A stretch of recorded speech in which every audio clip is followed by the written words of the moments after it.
Estás entrando en un universo de misterios.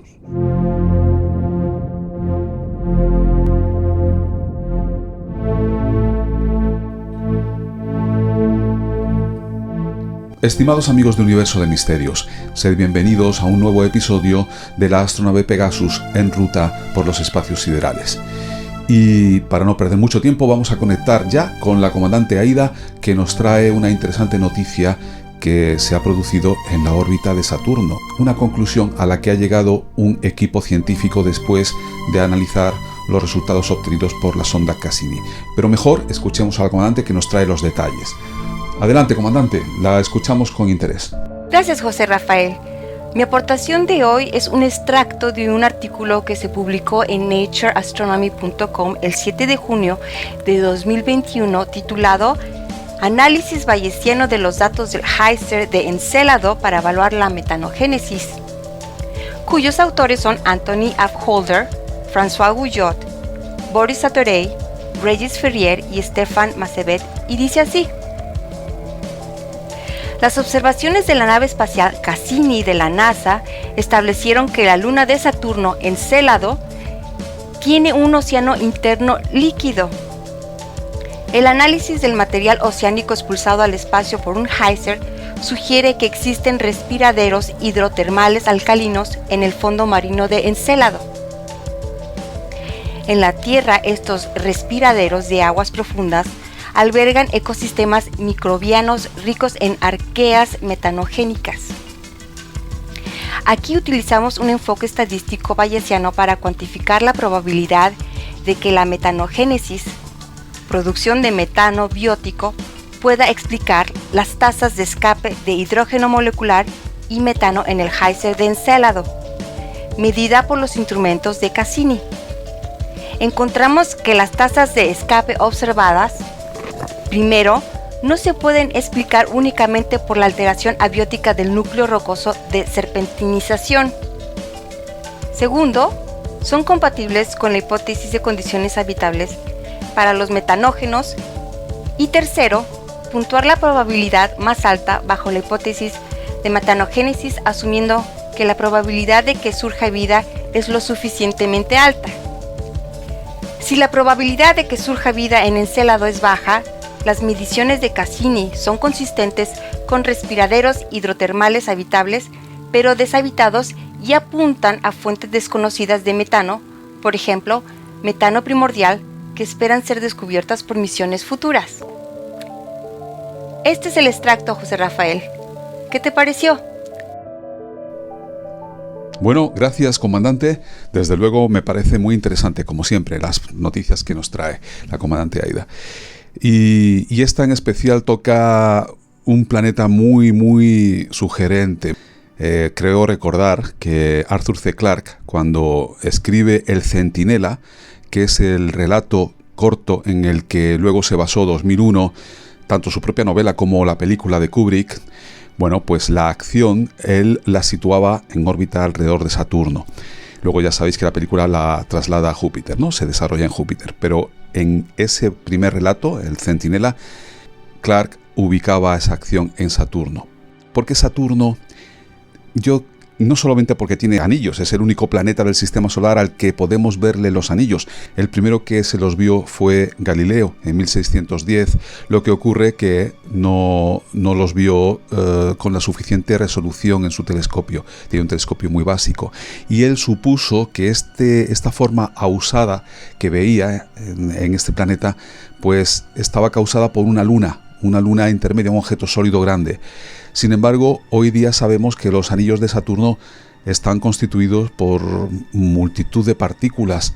Maxwell, en 1859, fue el primero que llegó a la digamos, conclusión matemática de que no podían estar causados por un único objeto sólido, sino que tenían que ser una multitud de ellos. Y esto ya se ha confirmado. Hoy día los científicos suponen y saben que las partículas de los que constituyen los anillos de Saturno, pues hay una enorme cantidad que son tan pequeñas que no pueden verse a simple vista, pero luego hay otras que tienen el tamaño de un autobús. En general son partículas formadas por polvo de hielo o piedras cubiertas por una un barniz, una pátina de hielo. Por eso tienen ese aspecto blanco, ¿no?, que resalta. Y además sabemos que van a una enorme velocidad estas partículas. Van a 48.000 kilómetros por hora. Esto es 15 veces más rápido que una bala promedio. Así que imaginaos, ¿no?, lo que supondría cruzar estos anillos, que además hay muchísimos. Hay entre 500 o 1000 anillos. Están tan cerca unos de otros que vistos desde lejos parece un único anillo. Pero ya sabemos, ¿no?, que están constituidos por una multiplicidad de ellos. Y la misión Cassini-Huygens, Huygens es holandés, así que no sé muy bien cómo pronunciarlo. Es una misión que se envió en 1997. Este nombre compuesto de Cassini por un astrónomo italiano y Huygens, este astrónomo holandés. Y como os digo, fue lanzada en 1997 y participaron 3 agencias espaciales distintas. Por un lado la NASA, que fue la que construyó la Cassini, que es el módulo orbitador. Luego la ESA, la Unión Europea, la Agencia Espacial Europea, que fabricó la Huygens, que era el módulo que iba a aterrizar sobre Titán, de hecho lo hizo. Y luego la Agencia Espacial Italiana, que metió como 160 y tantos millones de euros para fabricar la antena de alta ganancia que llevaba la misión. Estas 3 agencias dieron como resultado esta exitosa misión que nos trajo mucha información, ¿no? Consiguió recabar mucha información sobre el sistema Saturno, porque fue Saturno y sus satélites. De hecho, la misión descubrió por lo menos 2, creo recordar, 2 más, a sumar a la lista, ¿no? Saturno tiene como 160 y tantos satélites conocidos. Y posiblemente habrá más, ¿no?, que irán descubriéndose con el tiempo. ¿Qué deciros de esta misión? Bueno, pues que, como os digo, la Huygens se desprendió del conjunto. Creo que fue prácticamente al llegar al sistema, en 2005 por ahí, se desprendió y aterrizó en Titán con objetivo de sacar datos, extraer datos de Titán, porque Titán ya sabéis que es una luna muy sugerente, es la mayor luna del sistema solar, la segunda luna del sistema solar, porque la primera es Ganímedes en tamaño y tiene una atmósfera densa, básicamente con mucho metano, y esto da que pensar a los astrobiólogos de que pueda albergar vida. Por eso es muy interesante Titán desde ese punto de vista. Pero la sorpresa llegó en 2006 cuando el orbitador, que fue la Cassini, estaba orbitando cerca, en torno a Encélado, y descubrió 2 cosas: que Encélado tiene un campo magnético, un pequeño campo magnético, como puede tener la Tierra, ¿no?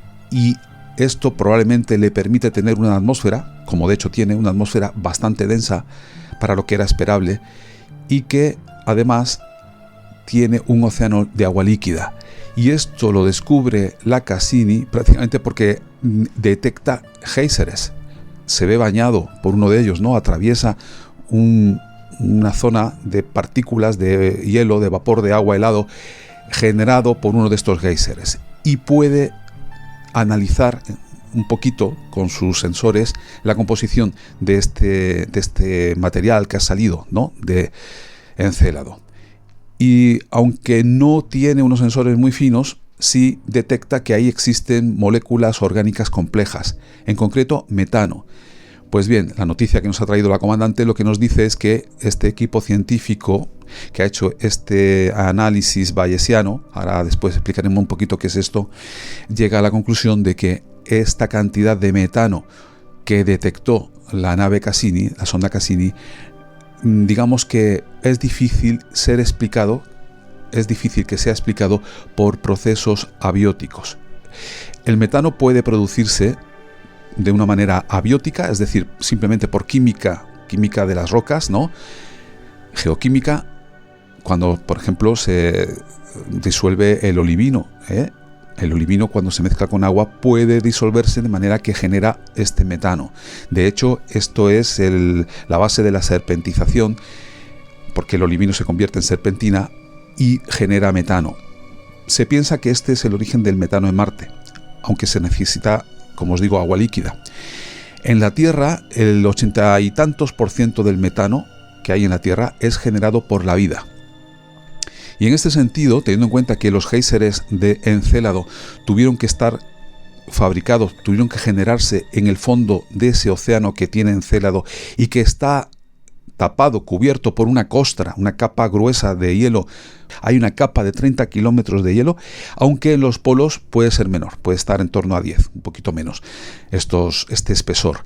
El caso es que atravesar, aunque sea en los polos, 8 o 10 kilómetros de hielo, pues requiere una enorme cantidad de energía. Así que en ese océano, para que haya procesos que generan géiseres que atraviesan decenas de kilómetros o, en el mejor de los casos, unos 10 kilómetros de hielo, pues tiene que haber una energía muy potente.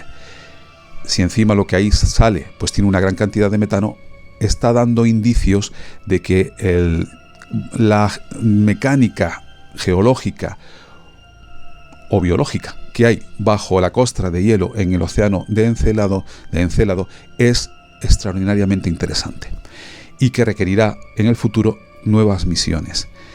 En la Tierra, ahora entro en lo del análisis bayesiano. Esto significa que cuando los científicos autores del artículo han efectuado este análisis estadístico, han utilizado una fórmula en la que introducen factores del conocimiento previo que ellos tienen, el conocimiento previo que tenemos de la generación del metano en la Tierra, ¿no? Que sabemos que es generado biológicamente en un 80-85%. Básicamente esto, no voy a entrar en detalles, pero esto es lo que quiere decir este análisis bayesiano. Y con este análisis bayesiano dicen en sus conclusiones que las posibilidades de que este metano esté fabricado por procesos abióticos, es decir, en los que no interviene la biología, son muy bajos. Y tampoco podemos ya lanzar las campanas al vuelo y decir, no, es que esto ya lo que nos está diciendo con toda claridad es que hay vida ahí en este océano de Encélado. En absoluto. Puede haber procesos desconocidos, como dicen en el artículo, que esté generando esta cantidad de metano desconocida. En la Tierra, en las fumarolas volcánicas que tenemos en los océanos, no se genera metano. Las fumarolas volcánicas de humo negro que se descubrieron en el año 79, en 1979, lo que hace es que sacan sulfuro, ¿no?, del subsuelo. Y en torno a este sulfuro vive todo un ecosistema, porque hay sulfurobacterias, arqueas, que se alimentan del sulfuro y que a su vez sirven de alimento a otros organismos, ¿no? Y esta cadena hace que haya un ecosistema en torno a ellas. Esto es lo que ocurrió con el hallazgo de 1979 de estas fumarolas hidrotermales del océano, ¿no?, en el Atlántico. Pero resulta que en 1990 se descubre otra fuente, estamos viéndolo, esto que parece un lago. Bueno, pues lo que estamos viendo aquí es una especie de lago en el fondo oceánico. ¿Y por qué digo yo que parece un lago? Pues porque en realidad está constituido de agua más densa, más salada, que se deposita en el fondo. En torno a este lago se ha descubierto un ecosistema basado en el metano, bacterias metanotrofas que se alimentan del metano, que a su vez dan de comer, sirven de comida, de alimento para otra serie de organismos, y al final resulta que hay mejillones, ¿no?, viviendo en torno a este lago a 800 metros de profundidad, cuando no se esperaba que esto ocurriera. Ya tenemos que en el año 79 aparecen las primeras fumarolas volcánicas en el océano que generan vida por sí mismas sin necesidad del sol, y esto ya hace pensar a los astrobiólogos que este proceso puede darse en cualquier cuerpo, por muy lejos que se encuentre de una estrella, siempre que tenga actividad volcánica, y sabemos que Encélado la tiene, junto con Io, y puede que Europa, porque también se han detectado estos géiseres en Europa, aunque en Europa es el satélite de Júpiter, ¿ok?, aunque con menor claridad, vamos a decir así, ¿no? Pero bueno, el hecho de que estas fumarolas volcánicas aparezcan con vida en su entorno dijo a los astrobiólogos que esto podía ocurrir en otros cuerpos. Luego aparece este lago en el subsuelo, en el fondo oceánico del Golfo de México, en el año 1990. Pero es que después, en el año 2000, el buque oceanográfico Atlantis, arrastrando una sonda a 800 metros de profundidad, se topa con unas llamativas fumarolas blancas. Había un campo de ellas, se le llamó la ciudad perdida. Y estas fumarolas blancas están constituidas de carbonato cálcico, por eso son tan blancas, ¿no? Con este blanco tan claro, ¿no? Tan brillante. Y están generadas porque hay un proceso químico, las peridotitas, ¿no? Que son un tipo de roca que tienen olivino en su composición, vuelven a desprender metano en un proceso químico cuando se mezclan con el agua de mar. De modo que generan calor, metano, y en torno a ellas vuelve a haber bacterias metanotrofas, organismos metanotrofos, que dan de comer a todo un ecosistema, que sirven de base a todo un ecosistema. Entonces es el tercer ecosistema que hemos descubierto en el fondo del océano que no requiere de la presencia del sol. Esto es utilizado por los astrobiólogos para pensar que en el fondo del océano de Encélado puede haber este tipo de vida. Aquí queda la duda de si ese metano que surge en estos géiseres está constituido por procesos abióticos, por ejemplo, lo de la serpentización, es decir, cuando se disuelve el olivino con el agua y genera este metano, o bien porque hay vida que genera el metano. En cualquier caso, como hemos visto aquí en la Tierra con las fumarolas blancas, cuando hay un proceso que desprende metano, también hay organismos que se alimentan del metano. Es decir, que puede ser que este metano que descubre el módulo orbitador, la Cassini, pueda estar generado por procesos abióticos, sí, pero también hay que tener en cuenta que el hecho de que haya metano puede estar sirviendo de base a un ecosistema basado en el metano. No voy a seguir más, lo dejamos aquí porque no me quiero extender. El tiempo es oro, como sabéis. No olvidéis darle al me gusta, suscribiros al canal si os ha gustado también, y, por qué no, compartir la existencia de este canal en vuestras redes sociales. Gracias por escuchar y ver Universo de Misterios a través de la astronave de Universo de Misterios en YouTube.